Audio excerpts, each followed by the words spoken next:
Okay, great. So I can see now most of you can hear me, which is good. So apologies for the hiccup. Not sure what went wrong. We usually use the same, you know, setup to take these sessions. But anyways, let's get started. We are already delayed by 10 minutes, and I don't want to delay the session anymore.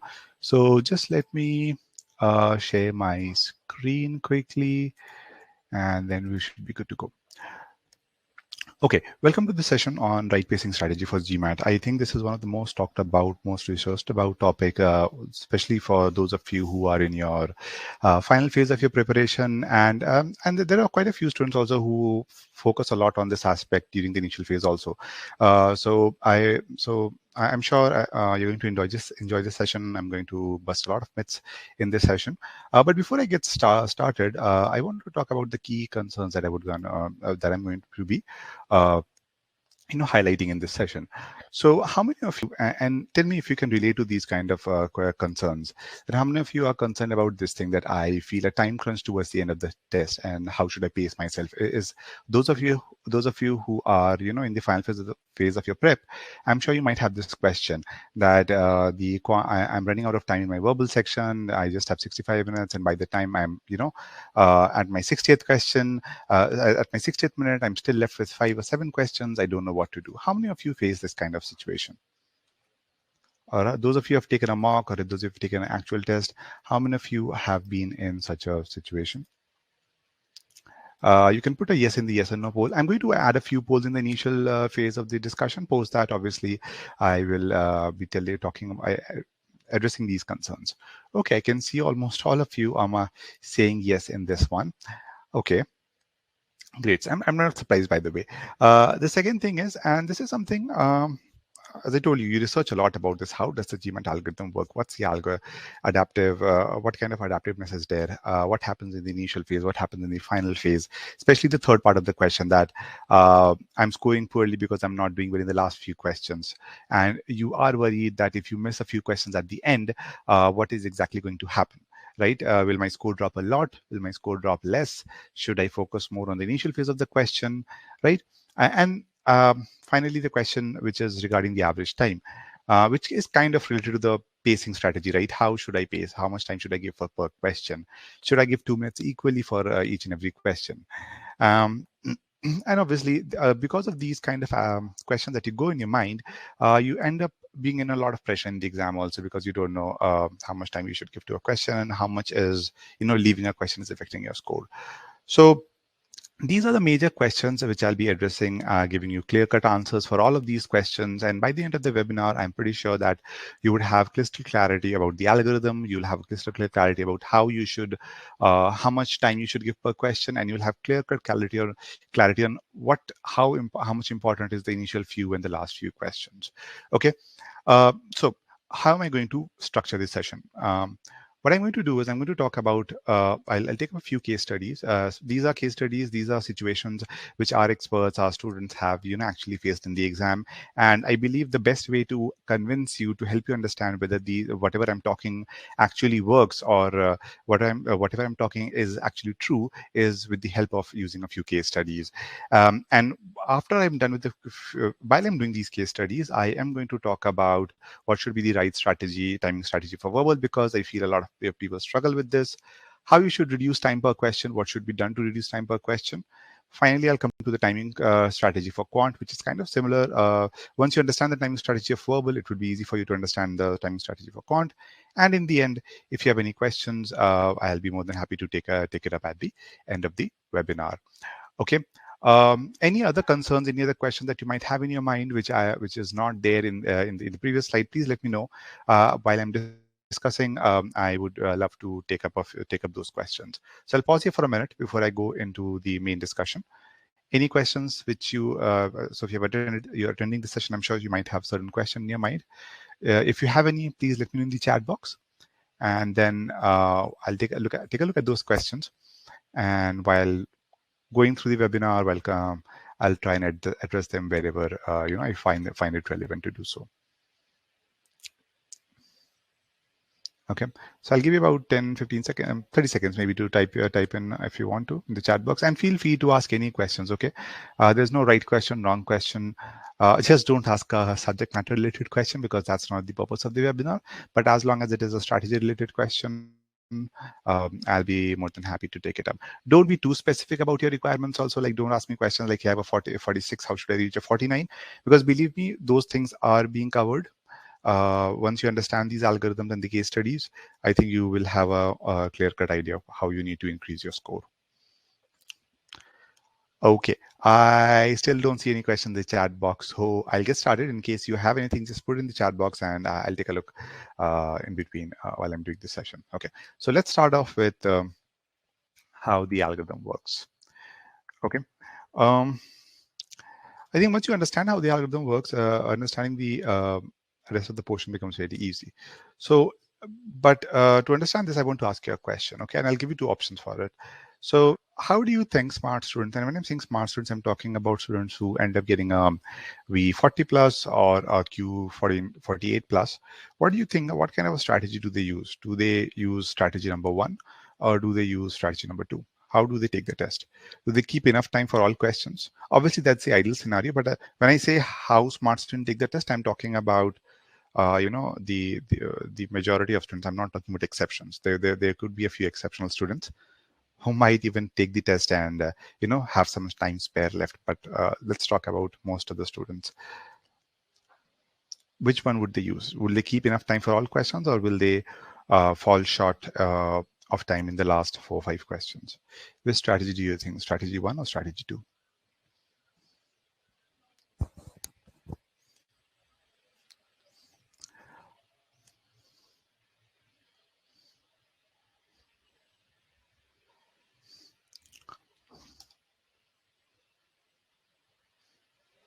Okay, Manushi is saying strategy two. What about the others?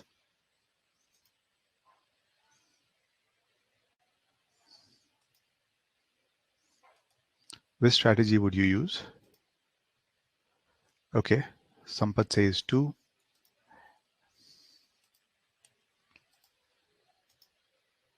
Ashwin says one. Okay, I'll wait for a few more responses. Ranjan, the voice should be fine at my end. I don't see any issues. So I just saw your chat. Okay, Kelvin says two. So, okay, a lot of people are saying two. Ashwin is saying one. The right answer, by the way, okay, in fact, let me do one thing. Let me give you not give you the answer now. Let's discuss a case study, and then I'll ask you after this case study, what do you think the answer should be? Should it be one or should it be two? So let's take a scenario, okay? And keep that question in mind, by the way. We'll keep this question in mind. We'll answer it once you're done with the case study. So let's say you're taking the verbal section, okay? And and you're in such a scenario. The scenario is that towards the end of the verbal section, the question that you're left with is 14. And this is a very common kind of a scenario that you'll be left with 10 questions, 10 minutes, 14 questions, 19 minutes, okay? And let's say you get an RC passage, which is kind of weird, convoluted, difficult to understand. And the clock is running. You just have 19 minutes in your hand. And what would you do in such a scenario? Okay, and I'll give you 3 options for it. Don't worry. So out of these 3 choices, which one would you choose? Would you skip some of the questions, do them half-heartedly? Would you do the RC well and be selective in the last 10 questions? Or would you skip the passage and focus on getting the last 10 questions right? Which strategy would you think would work? Keep in mind that you have 14 questions, 19 minutes left. What would you choose? In fact, let me bring up a poll. I think a poll would be a good way to get the answer.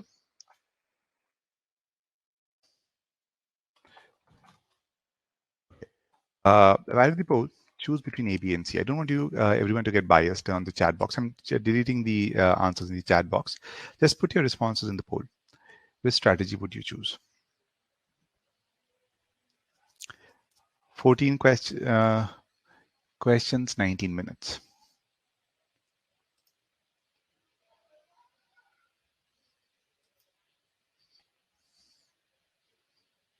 Okay.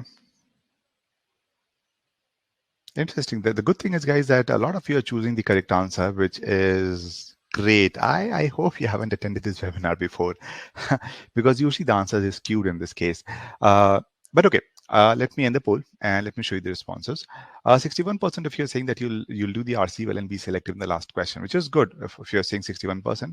But in my opinion, what I've seen is a lot of people, in fact, in here also about, 38-39% of you have chosen A and C.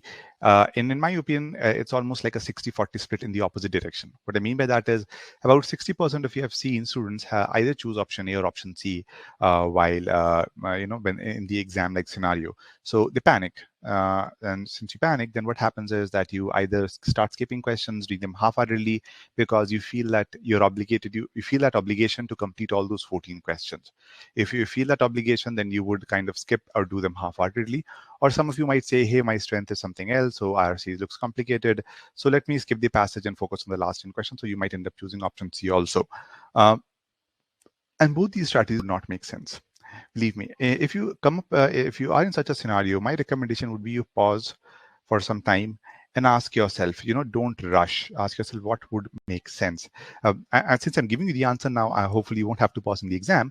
But if you pause and think, logically, you'll realize that if you choose option A, say for example, you decide to skip some of the questions or do them half-heartedly, think about it. You have done 22 questions. And if you, and in fact, let me ask you this question. Why do you think you got a difficult question, convoluted RC, as your 23rd question? What could be the reason behind it? How well are you performing? Can you gauge based on the situation, how well are you performing in the exam? Are you doing well, or are you, not doing well, or you're not sure what's happening out here? What do you think?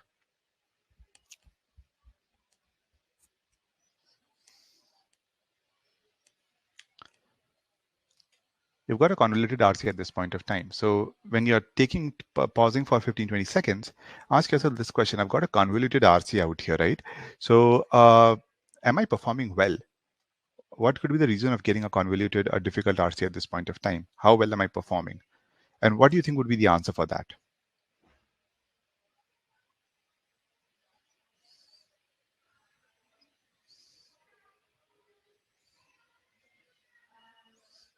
Okay, Shikhar is saying doing well.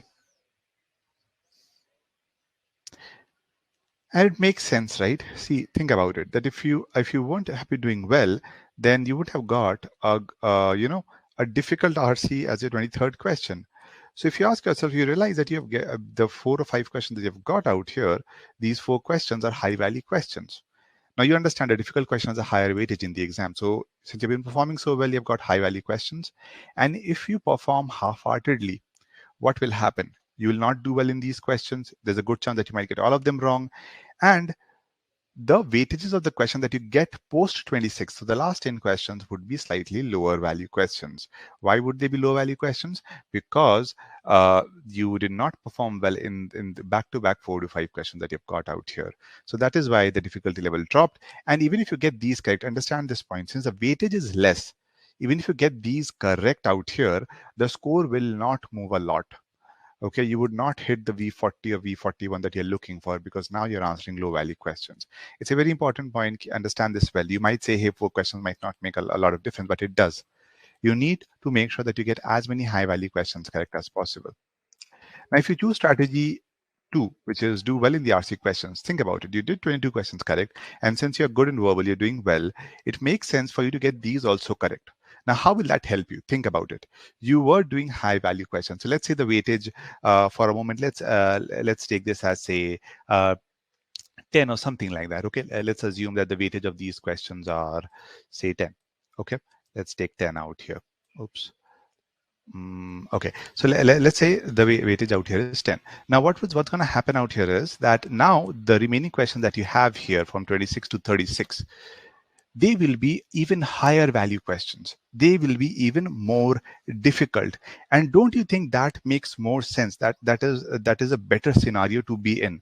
Why? Because now, even in this 10 question that you have out here, even if you don't get all of them correct, even if you get a few of them correct, they are still high value questions. So you ensured you got high value questions correct here. So your score increased a lot out here. So the score increased a lot here.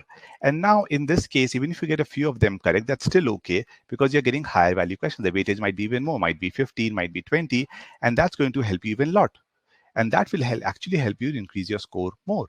But in the previous scenario, what's going to happen is that even if you end up getting you get all the questions whose weightage is more, let's say 10, you get them wrong.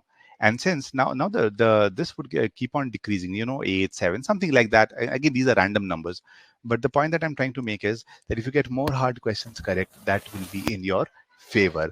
Okay, so what's the learning from here? The difference is the main learning out here is that if you are in such a scenario where you can get more questions correct, especially in the third quarter, if you've got a convoluted RC, it doesn't make sense for you to leave it. If you jump and skip, if you follow strategy A or C, there's a good chance that you would not end doing well. So, so that's why it's very important. And this might seem like very small information, but this is like very, very crucial that you should pause for some time. If you're in such a scenario where you feel that, you know, uh, you don't know what to do or you're panicking, pause for a second and ask yourself what you should do. Should you skip that question or you should attempt it? And generally in these kind of scenarios, you should definitely attempt the question. Okay, so I hope this part is perfectly clear that the higher weightages question that you get correct, the more questions that you get correct at that point of time, the better it would be for you. Okay, so if I have to explain it to you how the algorithm works, here is it how it works, and I've taken some numbers to help you make you understand to appreciate the fact why getting questions correct in the initial phases do matter a lot. So let's take one student out here, okay? And usually what's going to happen in the exam is that you'll be given a medium hard level question in the exam. So let's say you start off with a medium question, you get it correct, okay? Then since you get it correct, the difficulty level will increase. And again, this is a very simplified version of the algorithm, but it should help you understand what I'm talking about. Then if you get this one correct also, you get another difficult question. Well, that's great, right? Now, if you run out of time at this point of time, or you have to guess the last two questions, let's say we have to guess the last two questions, and we get these last two questions wrong. Okay. So can you tell me what's the accuracy of this student and what score will he get? Note these are the scores of each question. So it is, the scores are 3, 2, and um, 3, 4, and 5 out here. So 3, 4, 5. So he got one question correct. The student got one question correct, and 2 question incorrect. What would be the score and what would be the accuracy of the student?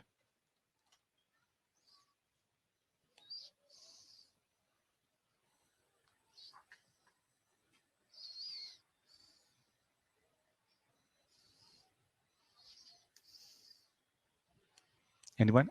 It's a simple math question. What would be the score and what would be the accuracy?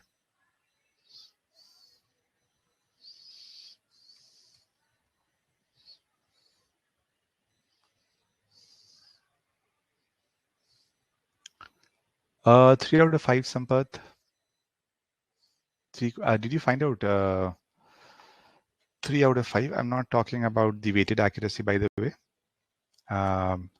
If you found that, then that's totally different.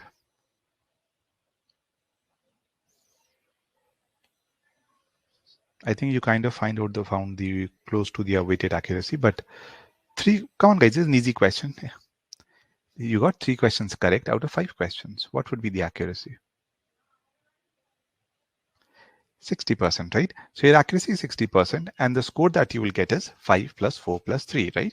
So you'll get 12 points, and your accuracy is 60%. Okay.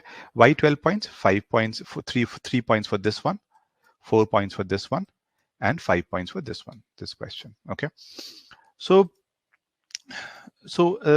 total 12 points. Now let's take another scenario, and then you'll understand why with the same accuracy somebody might end up getting a lesser score. So let's say you started off, you are worried about time, you want to do really you want to skip a few questions, do questions quickly, so you ended up getting the first question incorrect. You even ended up getting the second question incorrect. Okay, now if you get a question incorrect, the difficulty level will automatically decrease. Okay, now you come into the easiest side, the easiest question, and you get that correct because that's very easy. You get it correct. You get the second one also correct, and you get the last one also correct. So out of 5 questions, notice this particular student is also getting 3 correct, 1, 2, 3. Okay, but what would be the score of this student? Can anyone tell me? What would be the score of this student? Student 2. Even this student got 3 questions correct, but what would be the score of the student?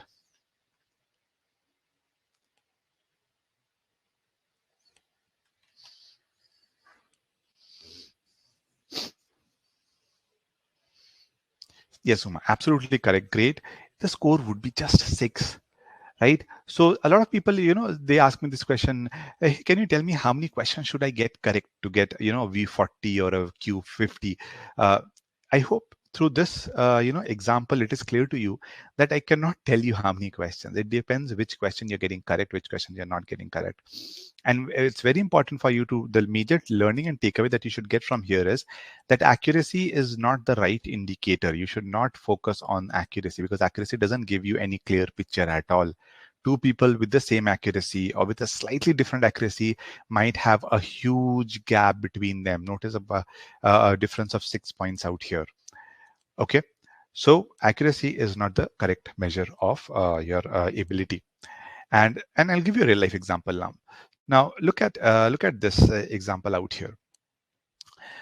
Notice here that in this case, you have got this 25% basically means that you've got here you've got 2 questions incorrect. Okay, this 29 questions here also means that you've got 2 questions incorrect, and here 38%, which is basically 37.5%, means that you've got 3 questions incorrect. Okay, this is basically a scorecard or ESR. Those of you who are not aware of it, this is like the enhanced score report of a student who got V41. Okay, and the student who got V41 had total of 7 mistakes. Okay, with a total of 7 mistakes, the student ended up with a 41. I hope this part is clear. Okay, now keep this in mind, 7 mistakes. Now if you focus on accuracy, why you might make a mistake is now you're going to understand that. And I'm giving a scenario here. Okay, take a guess. What is the score of this student out here? This student has made 8 mistakes, 4 mistakes in the starting, 1 mistake here in the second quarter, and 3 mistakes here. So there's a difference of just 1 mistake, right? 1 question. This student got only 1 question incorrect. Now I want you to take a guess and tell me what is the verbal score of this student.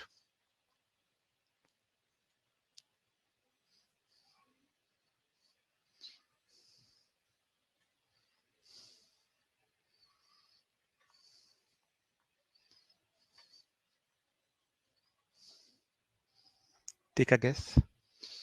Okay, Sampath says 32. What about the others? Shikhar says 35 to 36. I'll take a few more responses. Come on, guys. This is a fun game. Take part in it. I think it's interesting to, figure out what could be the score. Anyone else? And as I told you, there's no right and wrong answer. Obviously, I'll tell you what the score is. Okay, Ranjan says 37. Right, there's just a difference of 1 mistake. So the difference of score shouldn't be a lot, right? Logically, if you think about it, what would we say? We would say that, okay, this guy's a 41. The other guy has 8 mistakes, right? So like even you would think 37, 36. Honestly, even we would think 37, 36. But this is the score that the student got. Surprising, right? 1 mistake. And the score of this particular student is V30. Shocked, surprised? What's your response to this? What do you think? What are your takeaways from this?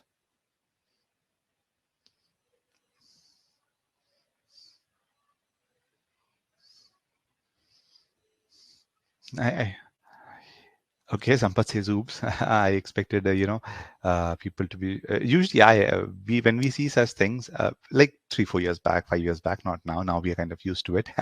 But yeah, this is the scenario. See, understand the mistakes. That the main thing is, Sampath, you kind of, you summarized it decently well. But the point is that mistakes is not the right way to judge your score. Okay, don't ever go with this mindset that I'll try and make sure that I make only 5 mistakes or 7 mistakes in the exam and I should have a good score. No. Okay, what ideally this should make you understand that if you don't perform well in the initial phases, like here, notice that this student got 50% of the question wrong out here. Okay, and this student got only 25. There are two questions wrong out here. This makes a huge difference out here, because if you get 50% of your questions wrong in this case, then the difficulty level of your questions will drop drastically, and from there it will be very difficult for you to move up or get a higher score.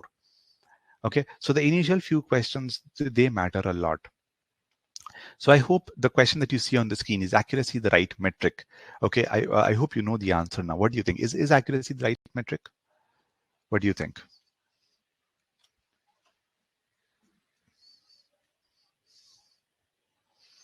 Faiz, I won't say you should leave if you're not confident. I'll focus on that part also.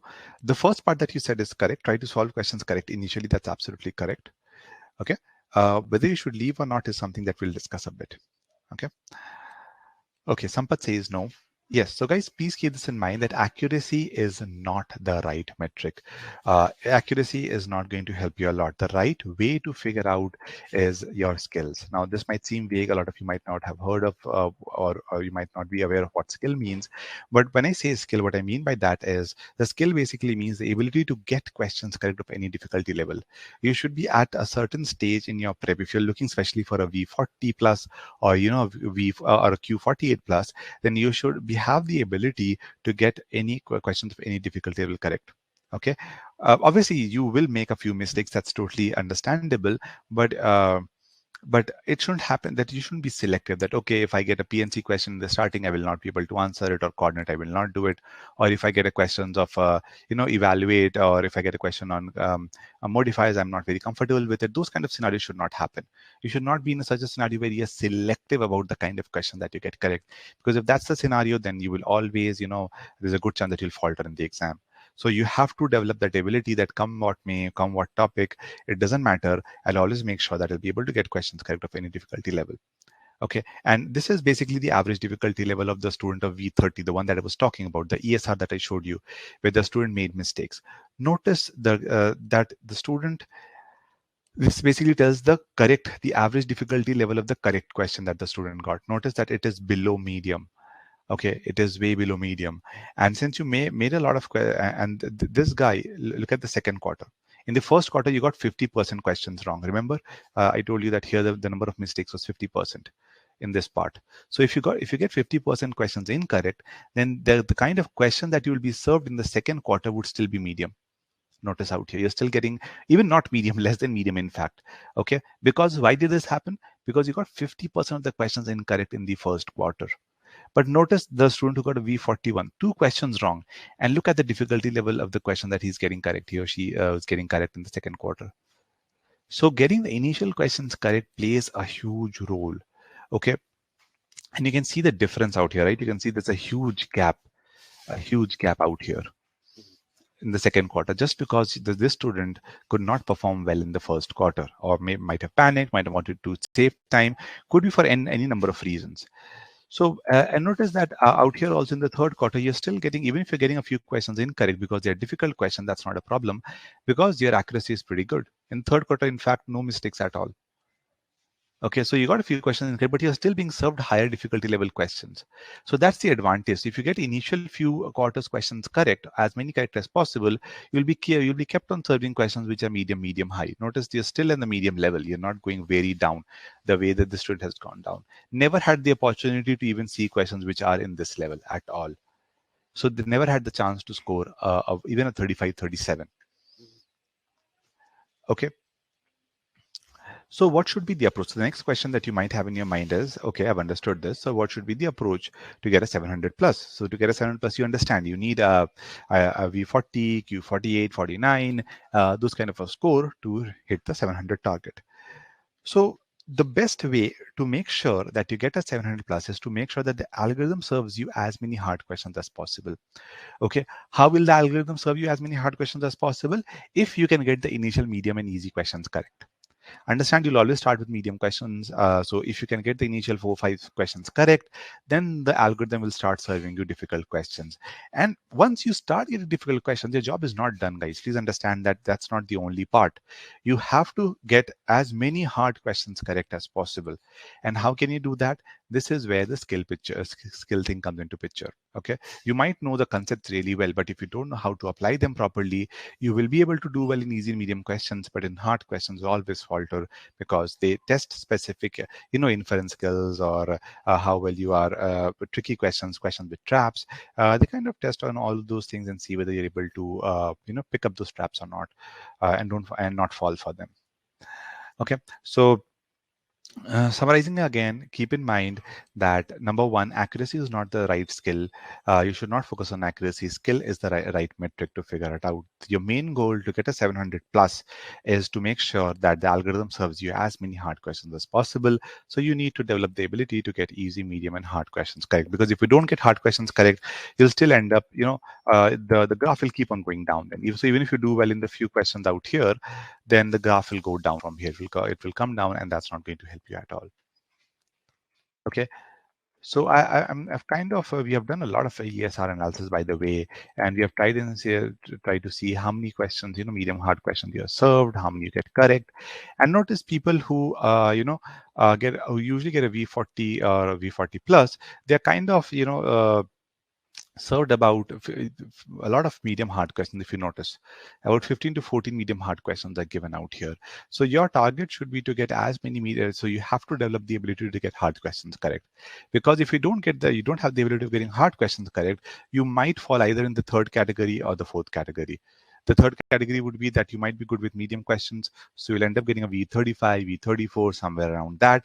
And in medium questions, you might be able to do a few medium hard questions correct, not all of them correct. So to break that barrier of a 34, 35 and get into 37 or a 40, you need to develop the ability to get medium hard questions right. And I'm reiterating the same thing again and again, but it's very important. I'll pause here for a moment. Please let me know that if you have any questions out here. I'm looking at the chat box now. I'll see if I can see any questions. I'll pause here for 10-15 seconds. Okay. Okay, so hi Peter. Sampath is asking if you answer hard questions here, we get hard questions. This CR, SC, RCR, RC follows same algorithm. That's a good question, Sampath. See, that is something we can speculate. There's a little bit of speculation there that they follow their own algorithm, but nobody can say 100% for sure. My understanding is that they have their again. Don't quote me anywhere, and this is something which I'm not. Nobody can say for sure that adding it here. But my point is that it follows an overall algorithm also, is my understanding, because if it didn't follow an overall algorithm, you won't get a hard RC question in the middle somewhere. Let's say if you're not doing well in SCCR in the initial few questions, how would they gauge what to give in the second quarter? Are you getting my point? Think about it. Let me go back here to make you understand. So if you think about these kind of cases, if say, for example, if I don't do well in SCCR questions out here, let's say out of 9 questions, I got 7 questions of it. And if I don't do well, why can't they test me on RC questions and give me more hard RC questions if I'm doing well in hard RC questions? So that doesn't work that way. Our understanding is that at an overall level, if they're using at an individual level also, the weightages of that would not be a lot. Obviously, they are doing their individual calculation, just to keep in mind. So if you look at your ESR, you'll see a separate score of SC, CR, and RC. So there is an individual calculation going on. Okay, but at an higher level, overall level, verbal level, I don't think they are individually giving you questions of varying difficulty level. No, that is my understanding at least. Okay, so I hope that answers your question. Is there any other questions? But the idea here is that is one thing which I mentioned, right? That you should not be weak in any area. The idea is that if you are selective, remember I said something that you cannot be selective by saying that I am not good at modifiers, I'm not good at SC, I'm not good at CR. That doesn't work, because even if you mess up in the middle somewhere for any particular SC, CR, RC, then you're done for. So ideally, you should be good in all 3 sections. Let's say if you're not good in RC, and the first question, and this has happened, by the way, guys, that's a few of our students got RC as the first question, first set. What would you do? If you messed up your RC, you're done for in the first 4 questions. Okay, so I hope that answers the question. The summary is that you cannot be weak in any of these sections. Make sure that you are equally strong, SC, CR, RC. You should be good in all 3 of them. Okay. Okay, I don't see any more questions, so I will move on to the next section, which is the importance of the last few questions. So we have understood at this point of time the importance of the first quarters, right? We have understood that we need to get as many questions correct in the first 2 quarters. The more questions that we get correct in the quarters, the better it is for us. Now, again, I'll use data to help you understand out here, make you understand how important it is, whether the importance of the last few questions. So look at this scenario out here. This is in verbal. If you notice, that in the last here I've got 3 questions correct, 3, 4, 5 questions incorrect. But since I've got more questions incorrect in the starting, my score is still less. So even if I get a lot of questions, if I get 100% at the end, and I'm sure by now, based on the previous difficulty level, you must have understood that the last few questions doesn't pull up your score a lot. It doesn't move up, doesn't go up. Ideally, 5 mistakes is nothing, right? 3, 4, 5, 1, 1, 1, 1, 3, 5 mistakes. So ideally, you would expect a score of 40 or something like that. But no, notice 34, even if you're doing so well in the last quarter, last 2 quarters. Okay, same you can look at a quant thing. Now, if you look at quant, in the last, I've got a lot of questions incorrect, right? I've got 3 questions incorrect out here. In fact, 4 questions incorrect out here. Three, 4, total 4 questions incorrect. But still, my score isn't affected. I still end up with a 50. So long story short, the last few questions will not help you pull up your score a lot, and the last few questions will not pull down your score a lot, as long as you're performing really well in the first 3 quarters. First 2 in quant, first 2 quarters is is the main thing. Third also you need to do well. Long story short, get as many questions correct in in the initial 3 quarters is how I'll summarize it. Fourth quarter will not affect your score a lot uh, if you do well in the first 3. Okay. Okay, Sampath is asking, what is the breakup of questions? Sampath, if I remember correctly, let me just kind of remember. As far as I remember, it is 7887. Let's just go back here. Uh, 37.5. Yeah, 8778. So in the first quarter, 8 questions. Then second quarter, in this you have. Let me just use my pen if possible. So you have 8. Oops. Here you have 8. Here you have 7. 7. This is 7. My pen is acting weird, by the way. Just one sec. I'm not sure why everything is not working properly. So this is basically 8. In the first quarter, you get 8. I have to use my mouse, unfortunately. You have 7 questions here, 7 questions here. And in the last quarter, you have 8 questions. Okay. So total 30 questions. So you're tested on 30 questions and 6 questions are experimental. Okay. And in quant, all the 4 quarters are basically 7. And there are 3 experimental questions in quant. In those experimental questions, you will, even if you get those incorrect, it will not matter. But the only problem is that you would not know which questions are experimental. Okay, so some of you might ask this question, well, how do I understand whether it's an experimental or not? Unfortunately, there's no way to figure it out. Okay, so any other questions, guys, please feel free to ask. I'll be more than happy to answer. But just to summarize this part, the major takeaway from these 2 slides is that if you don't perform well in the initial quarters, even if you do well in the last quarter, it's not going to help you at all. There's no use. The last quarter will not help you pull your score up a lot. Okay, the last quarter will not do that. And even if you not perform well in the last quarter, last few questions, your score will not get pulled down. You still have a very good score if the first 2 to 3 quarters are awesome. Okay, so I hope the accuracy and which sections are important, the first half, first 2 quarters, the last 2 quarters is absolutely correct. And why accuracy is not the key, the skill is the main key, is absolutely correct at this point of time. And I hope you have a good understanding of the algorithm now. The main part now, I think, which is left is to make you quickly understand the timing strategy, because I think this is one of the major important parts. So how do you do your timing strategy?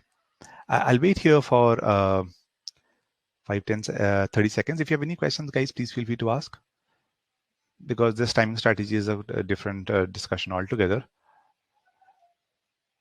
Saurabh, in quant, all 4 quarters are 7 questions. 7, 7, 7, 7.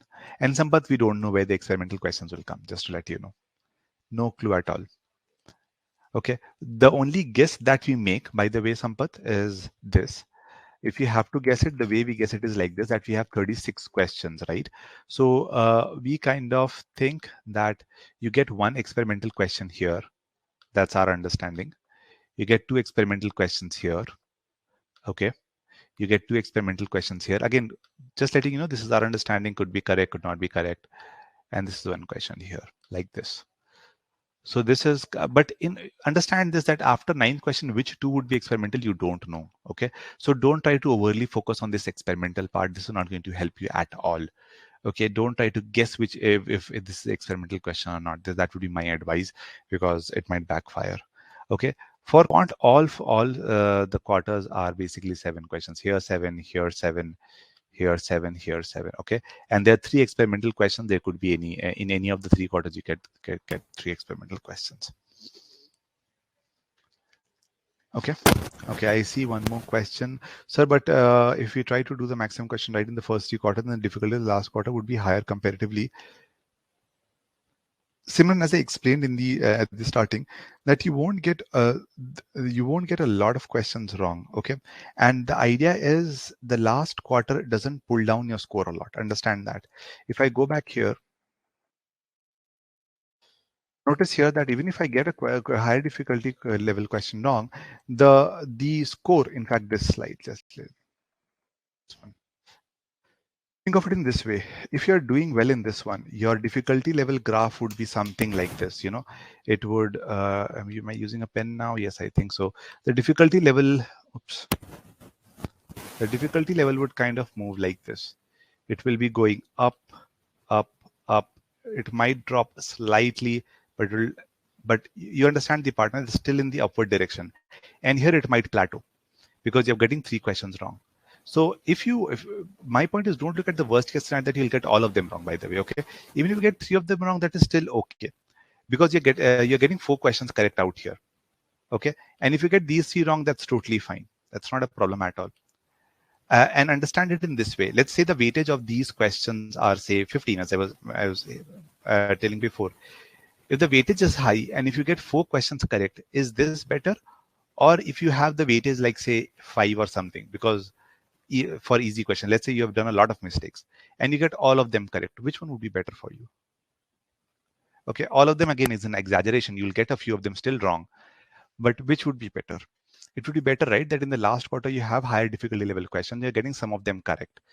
But if you get easy, if the weightage is really low, then you will not be able to pull your score up. Okay, you need to get as many points as possible. That is something that you will not be able to do. Is this part clear, Simran? If you still have questions, please let me know.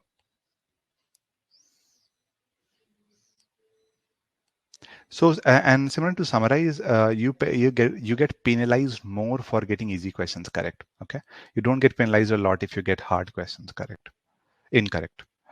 Okay, Ashwin is asking, does answering experimental question in if no answering experimental questions incorrect doesn't affect your score, Ashwin. But as I said, you won't know which ones are experimental. So, but that's why I notice that those experimental questions which you're getting incorrect or correct, it doesn't show up on your ESR score report. It doesn't come up here at all. Okay, because they are not affecting your score. Let's come to the timing strategy for verbal now. Now, there are 2 kind of strategies that I have seen people use. One is a strategy which is where you keep on giving same amount of time for each quarter. So what you do is you say, okay, I have 65 minutes. I have 36 questions. So let me kind of give close to, you know, um, 18 minutes per quarter. So that I'll have about 18 again is slightly on the higher side only. It would be, I would say 16, not 18. In fact, these would be 16. Okay, so you might say, let me give 16 minutes for each and every question. Okay, now for each and every section, you will say 16, 16, 16. Okay, this is not 18, this is 16, by the way. My bad. Okay, so these would be 16. Now, can anyone tell me why is this strategy not good? Why is dividing equal amount of time not a good strategy? What's the issue with this strategy?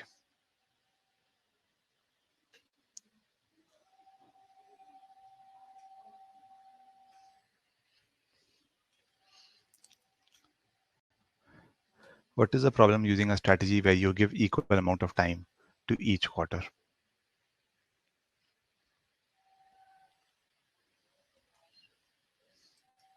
Take your time, think about it, tell me.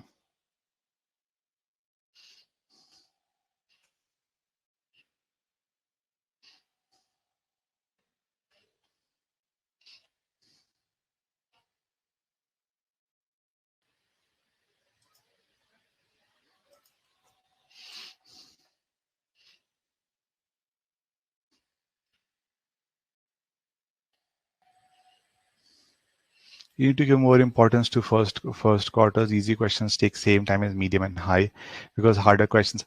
Yes, absolutely correct. Absolutely correct, guys. See, understand that these are easy questions. Most of the questions that you get here in this quarter.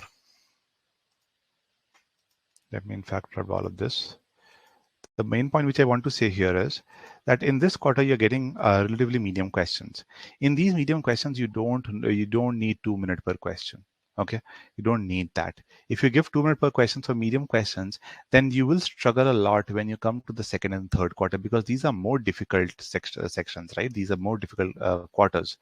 And here, where you actually need more time, you will not have that amount of time needed, because you will not be able to complete these 9 questions in 18 minutes. And let's say, hypothetically, even if you're able to do these two in 18 minutes, then the third quarter will be even more difficult. And these are questions where you may need even more time. Okay, so if you use this strategy, then you're going to falter a lot, because in the second or the third quarter, you'll start feeling the pressure of time. Okay, and then you'll start rushing, and if you start rushing, then that's also a problem. Okay, so this strategy is not a good strategy. Now, after, what usually happens is that after listening to the first the 1 hour that I've been discussing about this, some of you might think, okay, the initial few questions. In fact, somebody mentioned here that we need to give more time in the initial quarters, right?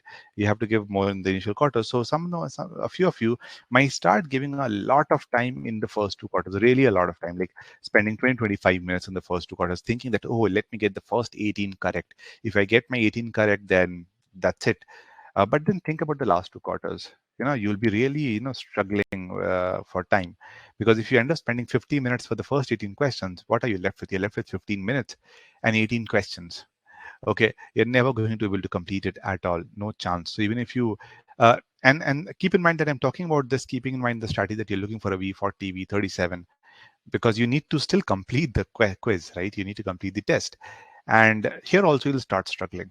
Okay, so both these strategies, where somebody suggests you to take a lot of time in the first 18, or do a linear strategy, both of these are pretty incorrect strategies. Don't do that. Okay, don't rely on these strategies.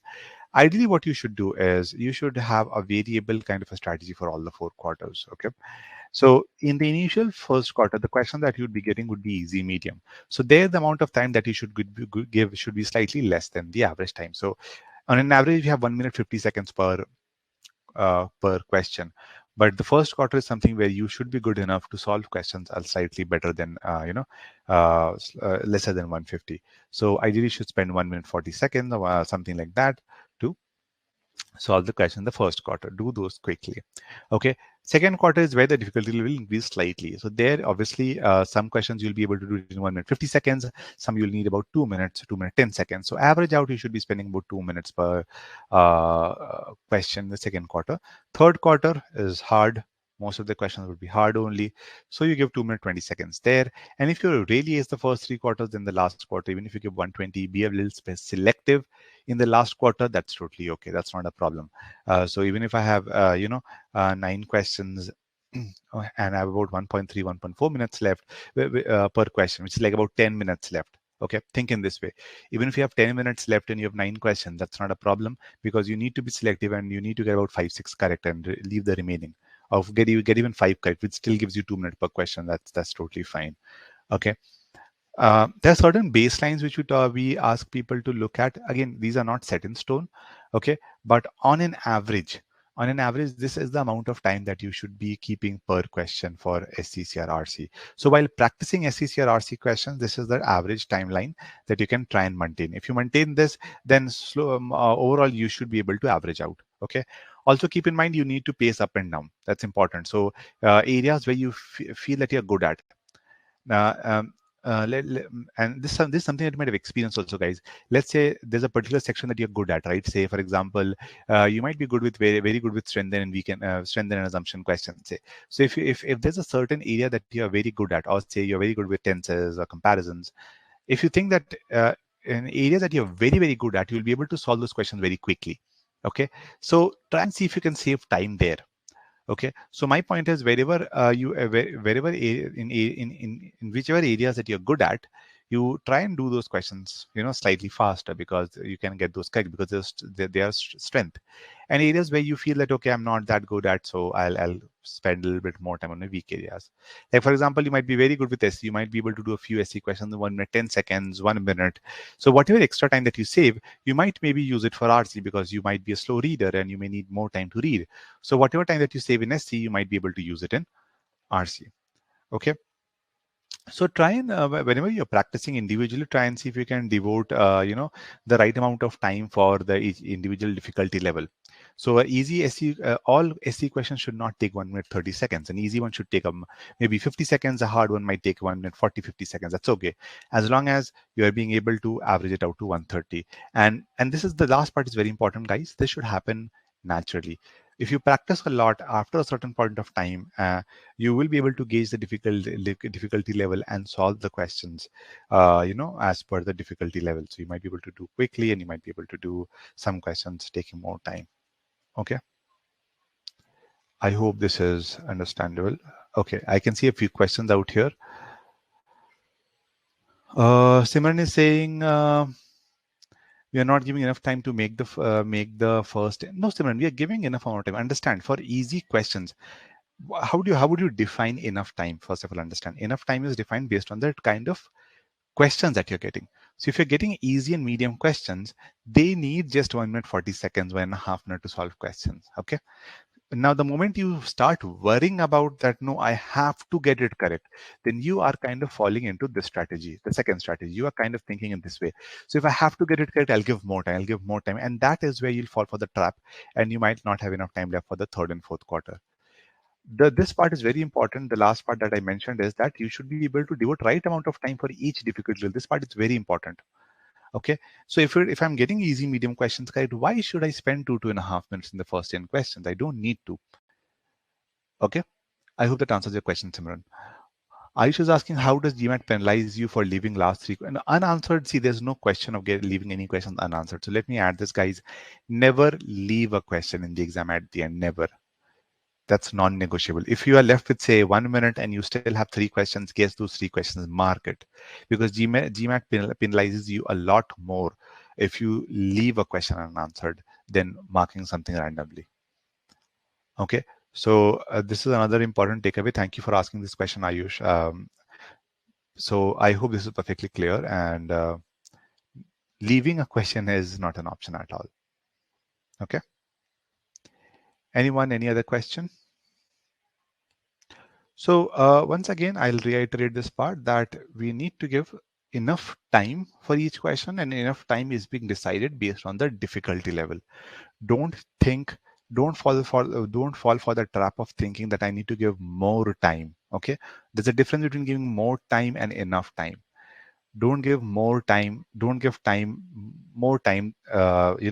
More than required time. That's how I'll put it. Okay. Any other questions?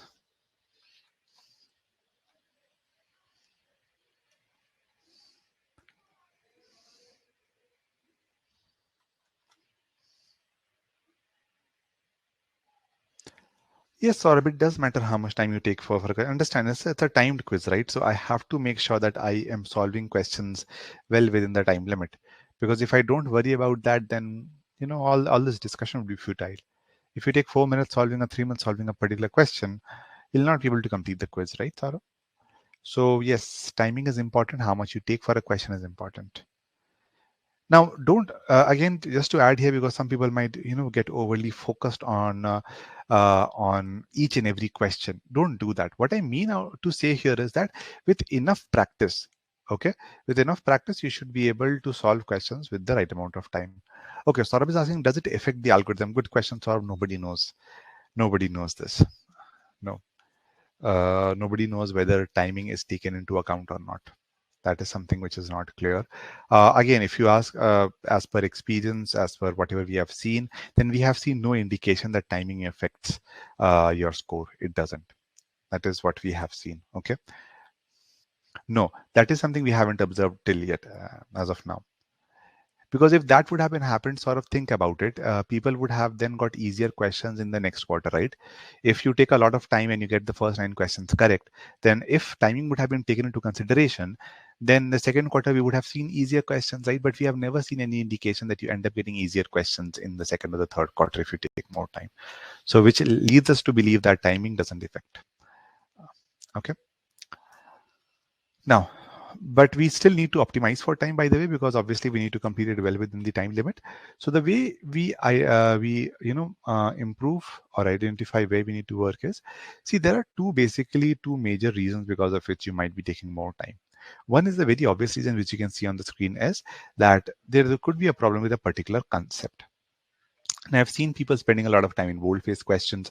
I've seen people struggling with comparison questions or word problem questions, specifically PNC, or a lot of time and distance and work kind of questions. So if you, and this is something that you can go and look at your dashboard, depending on which what course that you're using. But if you're a Viz student, obviously you can go and look at your dashboard. You'll be able to see which concept that you're not doing well in.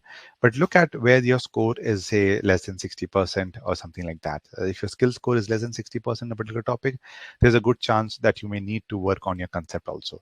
Because if concept is not good now, you will always struggle with solving that question. And once you start struggling, you will take more time. Okay. So the first step is to fix your conceptual issues. And that's very obvious, I know. The second is application. And this is where people take a little time to improve. Like some people say that they take more time in solving CR questions. Some people say I take a lot of time doing reading comprehension. Right? A lot of you come up and say, when I do mentorship or tutoring, I've heard people come and say to me that, hey Zakib, that I'm taking say 7 minutes or 8 minutes to read the passage only.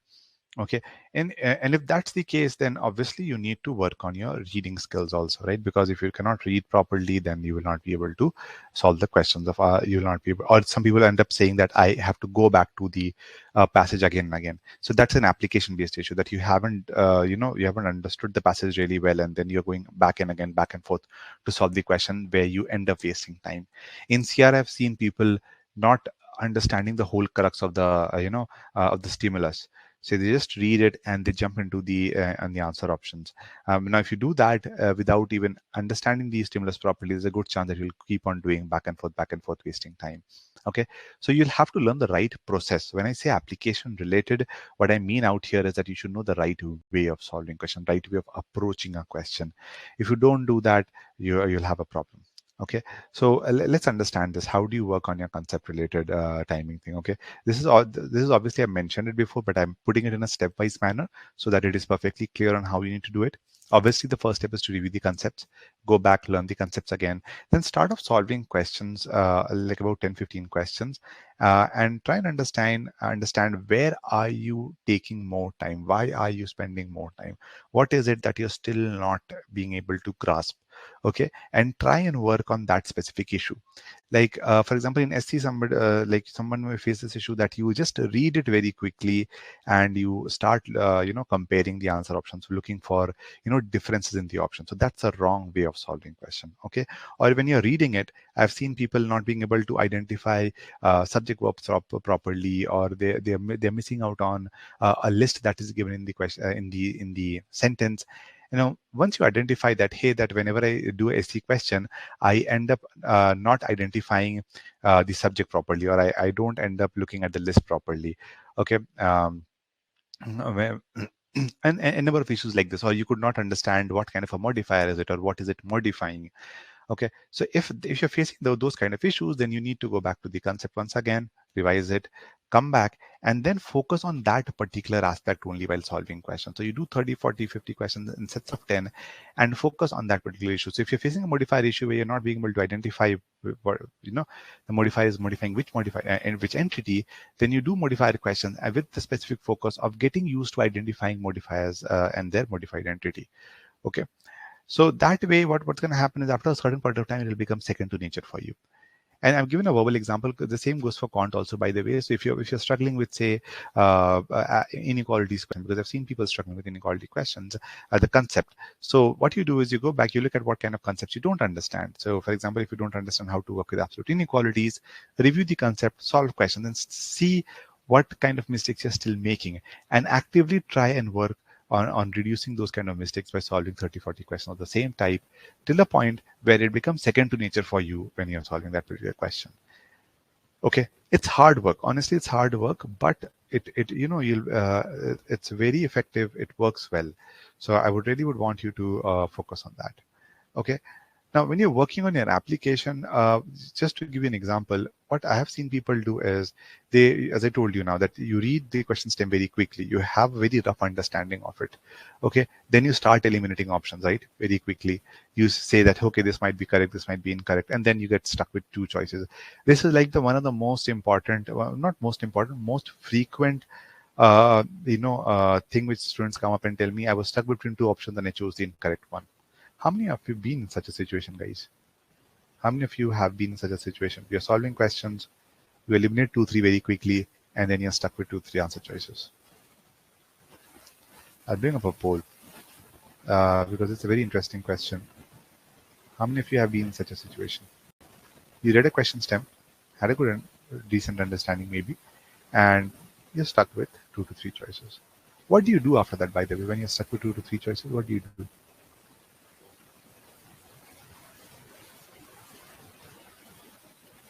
What do you do when you're stuck in when you're in such a scenario?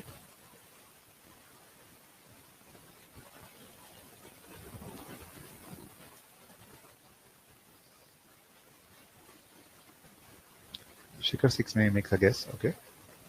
What about the others?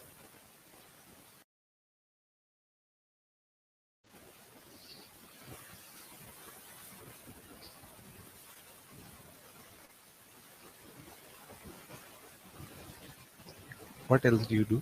I can see all of most of you are saying that you're stuck. About 83% of you are saying that you are in such a scenario. There must be something else that you might be doing, or all of you make a guess.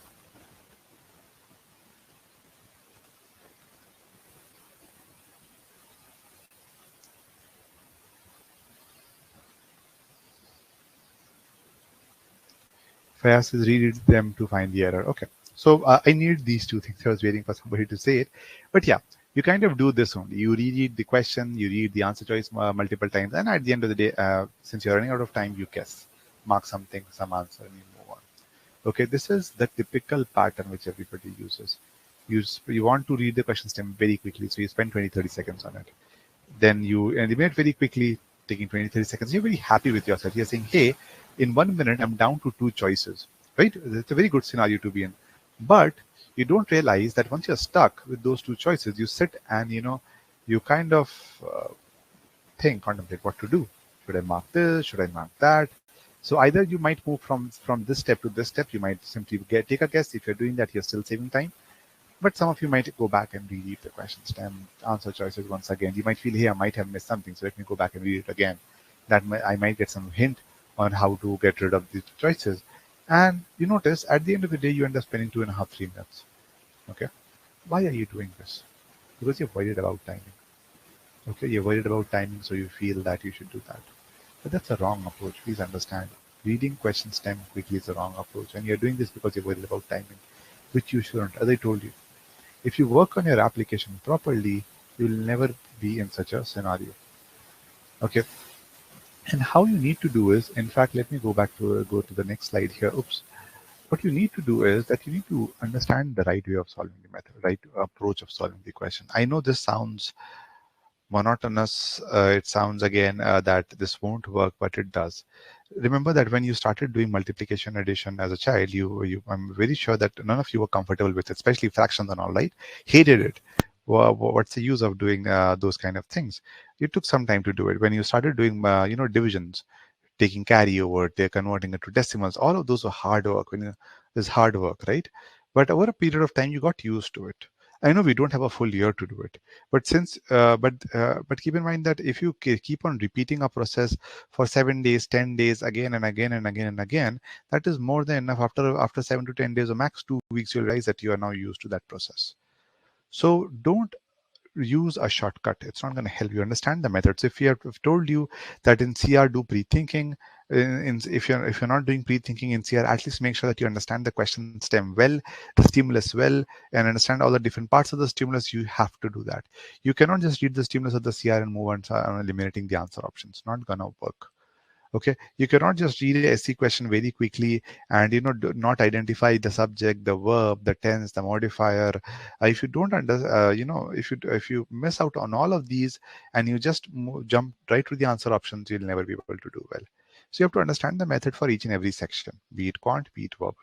Okay, and you have to apply it in at least 15, 20 questions, focusing on that, forcing yourself to use that method. Even if you feel that you don't know it, ask yourself, okay, I've been told to do this, I'll try and do it. Okay, and review the explanation to see where did you deviate, what did you not do, what did you miss, because you'll realize that there are certain things that you keep on missing. I'll give you my personal example. Like, where while doing SC, I used to realize that I never used to give a lot of importance to pronouns. Okay, subject verb totally fine with me, but if the subject had a pronoun in the question stem, I kind of used to miss it.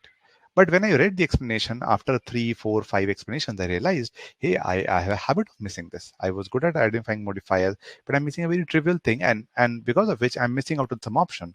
Okay, I could have eliminated a few options if I would have identified that, hey, this subject had a pronoun in it. A very simple example, a very simple mistake, to make. It seems harmless, right? Missing out a pronoun, but it helps eliminate options. And once I read the explanation, understood that these kind of mistakes I make, okay, I actively started looking for it. I actively started, looking each and every part of the sentence to make sure that I'm not missing out on anything. So I used to pause at the right places whenever I used to come across something which was maybe a subject or a verb or a modifier or a pronoun or a list, anything that used to come across. I used to make sure that I pause. Okay, and once I got into that habit, it became second to nature. Same for quant. I have the habit of doing, pre-analysis. If I'm doing DS question, I have to do pre-analysis. If I'm doing a PS question, I have to write down all the information so that I don't miss out on any constraint. Since it has become a part of a process now, the amount of mistake that we make is pretty less. And believe me, it doesn't take a lot of time. It takes you 10, as I told you, 10 to 14 days. If you keep on repeating the process, you will be able to do well. Okay, so to master, you learn the concepts first. If you want to master your application, learn the concepts.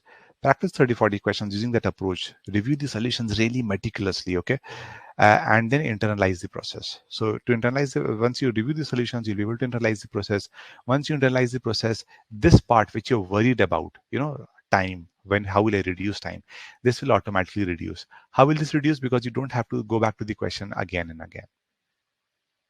Okay, is this part clear, guys? Is the takeaway clear? Please mark yes if this, because this is pretty crucial. I know you might have understood the algorithm, but have you understood how you need to improve? Because if you just understand the algorithm, if you don't understand how to improve, it's useless. So please mark yes if you've understood this, what you need to do.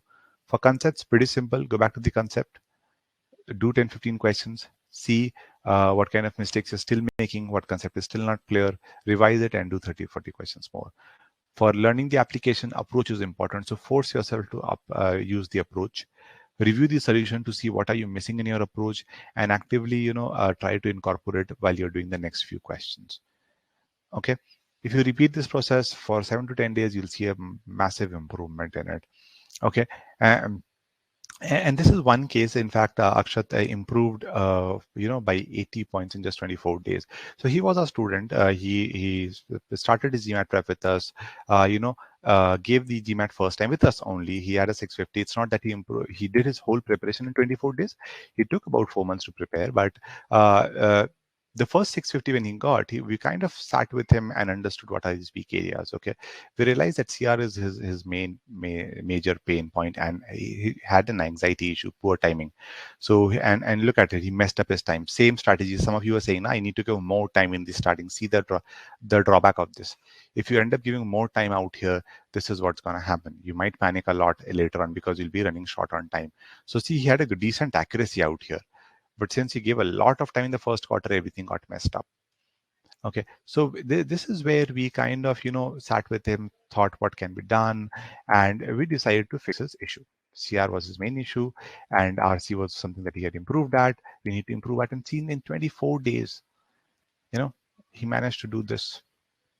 you can see the drastic improvement. It's not that he had a lot of problems. His concepts were pretty decent.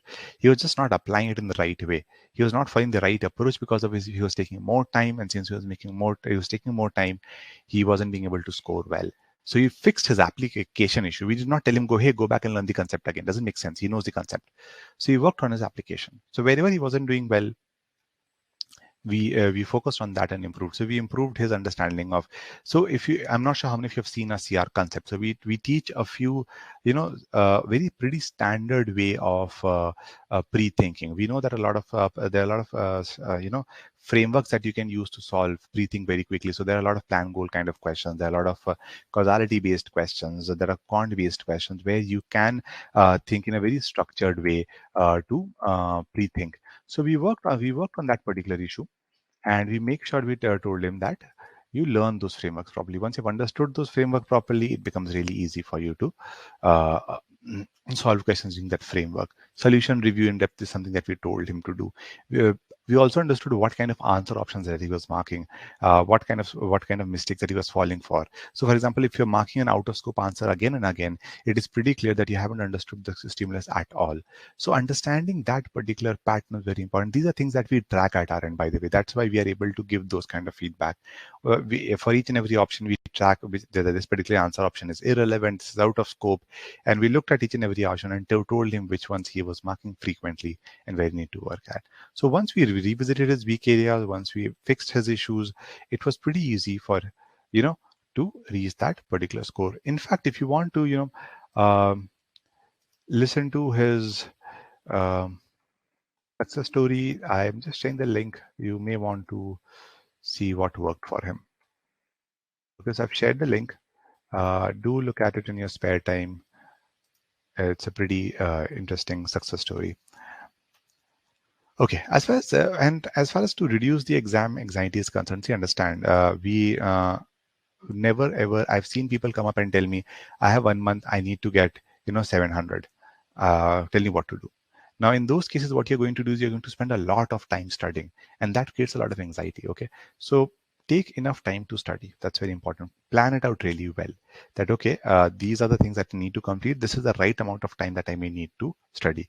Okay, and plan and always keep some buffer. Like in case of Akshat, we told him that hey, don't spend a lot of time on studying again and again and again. Your concept in everything is pretty good. So just focus on practicing questions on areas that you're weak at. Don't just keep on doing as many questions as possible. Some people say, I've done 50 questions, I'm still not improving in SC. And ask them, what did you learn from those 50 questions? And they have no answer.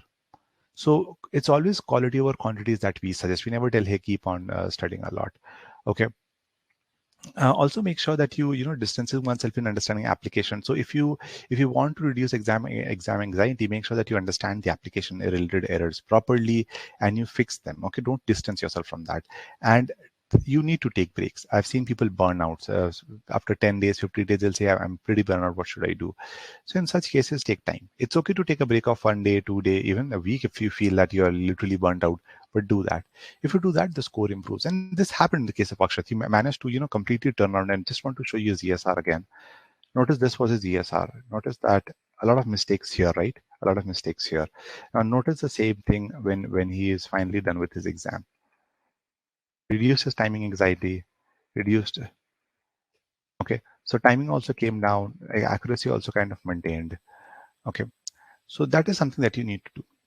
Now I'll very quickly end by talking about the timing strategy for quant, because it's slightly different, because you have 2 minutes per question here, and here the first 2 quarters are like really important.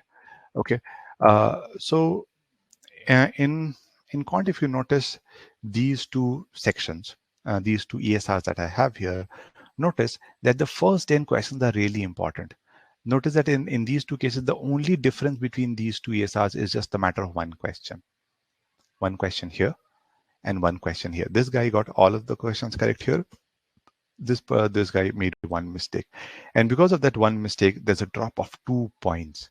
And this 2 points could be a lot, understand it. It could be a difference between 720, 740. It could be a difference between 680, 700, right?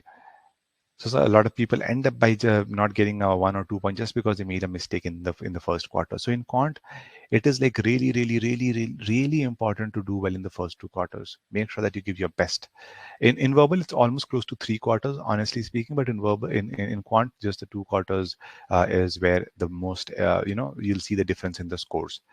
The last 2 quarters aren't that important. They are important, by the way. I'm not that important.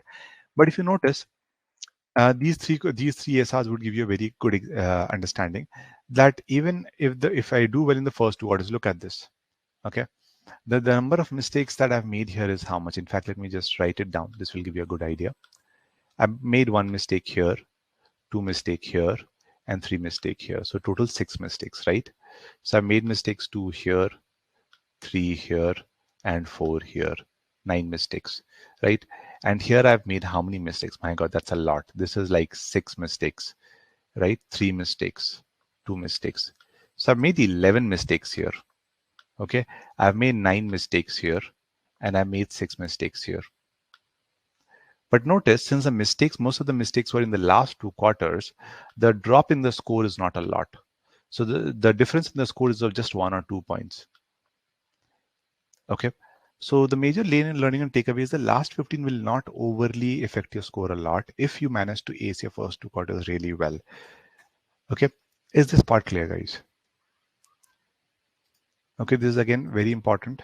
But again, I'll add this point here that don't again overly focus on the first 2 sections in terms of time. Don't say I need to give more time. Always remember you need to give enough time. And I'll tell you what that enough time is. Don't worry about it. But I hope this part is perfectly clear that the initial first 10, 15 questions play a big role in your deciding whether you'll get a 48 or a 50 or a 47. But the last 15 questions are not going to make or break a lot of things. It might be just a difference of 1 point, even if you get a lot of questions incorrect. Okay, so I hope this is perfectly clear. If you have any questions, any doubts at this point of time before I talk about the timing strategy, please let me know.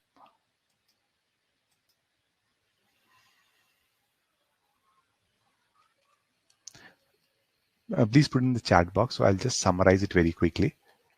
Quant. So in quant, the main important thing is that you need to focus on the first 15 questions.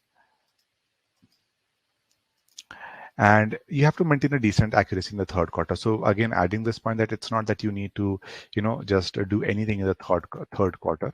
Like notice, oops, my bad. Notice in the third quarter, it's not that they had a very bad accuracy, right? They still had, still got four questions correct. So there should be still a very decent accuracy in the third quarter. Okay. And the same funda works here also, that you have to get the easy medium questions correct.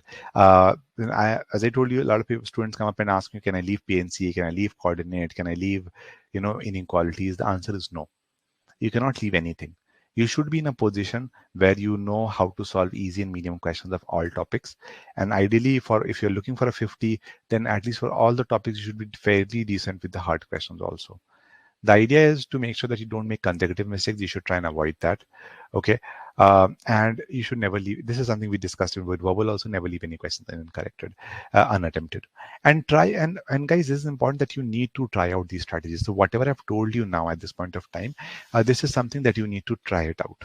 Okay, this is something which will take 2 to 3 marks to figure out which strategy is working for you. For some of you, quant first, verbal second might work. For some of you, quant, verbal first, quant second might work. For some of you, a different kind of timing strategy may work. A little bit 10 seconds here and there. But unless until you don't try it out in a few mocks, you will not be able to either get used to it or will not be able to figure out which strategy works best for you. For quant, what we suggest is kind of the same kind of strategy that we suggest for verbal, but the only difference is in the timing. In the initial first quarter, we usually take about 1.5 minutes for questions. Okay, again you'll be served medium to medium hard, but these are questions that you should be able to do in 1.5, and then gradually you increase your time from 210 to 240, and the last one for the last questions you keep about 1 minute 40 seconds. Okay.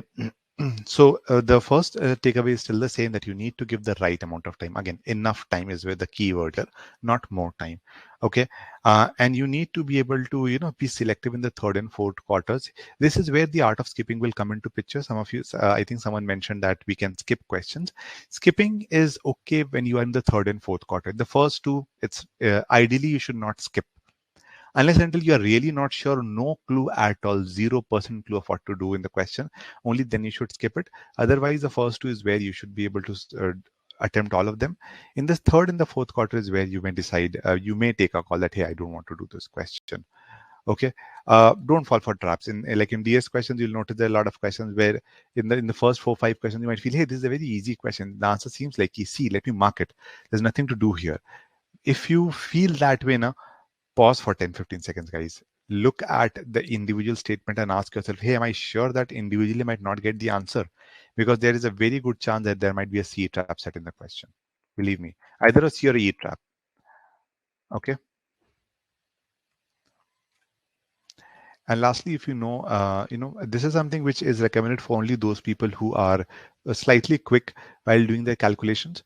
That if you know two methods of solving a question, you may use for a few medium questions, especially in the initial few quarters, to double check the answer, whether you're getting the same answer using both the methods or not. Okay. Sampath, as I mentioned, the number of questions in each quarter is 7. 7, 7, 7, 7. 28 questions, and 3 questions are experimental. Okay. Okay, guys. So I'll summarize very quickly whatever we have discussed now. That the first thing that we discussed was accuracy is not the key. Okay, you should not focus a lot on accuracy. What you need to do is you need to reduce your time per question in your practice phase. So identify the areas that you're not doing well in and fix them. It could be a conceptual gap. If it's a conceptual gap, I already told you what you need to do. If it's an application gap, I already told you what you need to do. And don't change your strategy on the test day. Okay. What I've already told you that you need to try these strategies in the mocks. Understand which one works for you, which one does not work for you. Understand what happens, what kind of contingencies you need to create if you're running short on time. These are things that you can experiment a bit when taking the mocks. Okay. If you're feeling anxious during the test, take strategic timeouts. Like as I told you, if like the first case study that we discussed, that you are running short on time and you have to take a call what you need to do. Sometimes pausing for 15 20 seconds and rationally deciding out what you need to do is way more better than rushing through and messing up the whole exam. Doesn't make sense. Make sure that you don't you make sure that you get as many questions, consecutive questions, correct as possible, because the probability of getting increasing the difficulty level increases there. Okay, if you get one question correct, one incorrect, one correct, one incorrect, then in those kind of cases it's very difficult for the algorithm to gauge your ability. Okay. Spend more time on reading the question. This is like really, really important, both for quant, both for verbal. If you read really well, you'll know what you need to do and you'll save time. Okay. And obviously, the last point is that no strategy would work. This is a strategy session. I know I've talked a lot about strategy, but all of this will not work if you don't work on, the concept and the application. So don't just focus on thinking that I'll do the first 10 well, the first 15 well. If you keep on making strategies, your concepts are not good. This is all a waste. No use discussing it. So that's it from my end, guys. If you have any questions at all, please feel free to ask now. I've opened the floor for discussion. Any kind of questions you can post on the chat box. In case you don't want to ask the question publicly, if you want to talk to me, I'm adding my Calendly link. You can, just book a call with me anytime. If you want to know more about GMAT how GMAT can help you ace GMAT, please feel free to ask questions on that also. I'll be more than happy to take up any questions on that. So I've shared the Calendly link. I've shared Akshat's success story. In fact, do look at our free trial version also. Those of you in your prep phase, if you're deciding which course to use, how to go about it, I would highly recommend looking at our free trial also. Manushi, which slide do you want? The last slide?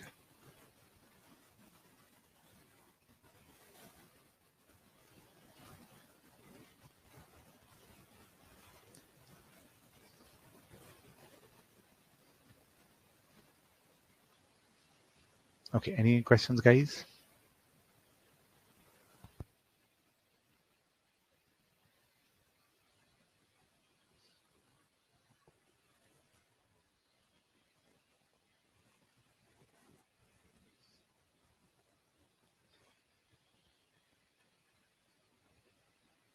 Okay, so Faiz is asking in general, what is the average time to get a 700 plus?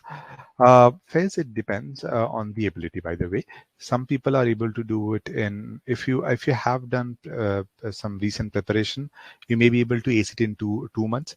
If you haven't prepared at all, this is your first time preparing, then I would say that keep at least 4 to 6 months in hand. Anything less than that would be slightly ambitious. It also depends on how much time do you have, by the way, just to add that. But keep about 200 hours, 250 hours roughly. And I'm talking in average terms, okay? It could be way less for you. It could be way more for you, depending on your ability. But 200 to 50 hours is in terms of hours. In terms of months, 4 to 6 months is how I'll put it. If you have done preparation before, then yeah, the time might reduce a bit. If you have taken GMAT before, like Akshat's case, right? He took it. He had taken it once, so he could improve it in a month. You're welcome, Sampath. I'm glad that you like this session. Come on, guys. Any questions? Feel free to ask. Once again, I've shared the calendar link just in case you want to ask your questions later on, or if you want to write to us also, the email ID is on the screen. The phone number is on the screen. You can just WhatsApp us. Oh, I'm glad to hear that, Manushi. No, if you get stressed again, I would recommend looking at this video lesson again, with this session again. Okay. But there's nothing to be stressed about. This is just a very methodical, straightforward process. The only last point which I'll add is that don't set a. Some people are motivated by setting a timeline that they say that if I don't set a time, I'll not be motivated to prepare. That's totally fine. But I would say don't force yourself to stick to that time. What I mean by that is don't say that I have to finish everything in a month or in 1.5 months. If you prepare at a comfortable pace, the pace that the pace at which you understand everything properly and you're able to retain everything properly is the right pace for you. If you follow that pace, you will not be stressed and you will be able to ace the exam in just one shot. The moment you start messing up with the time, everything goes bonkers, frankly speaking. You might end up retaking the exam again. And this is in general, by the way, for everyone. Okay, I don't see any more questions, so I'm going to end the session now, guys. Once again, you can see the email ID, you have the calendar link in front of you. If you want to book a session, please feel free to do that. Okay, have a great day, guys. Take care. Bye.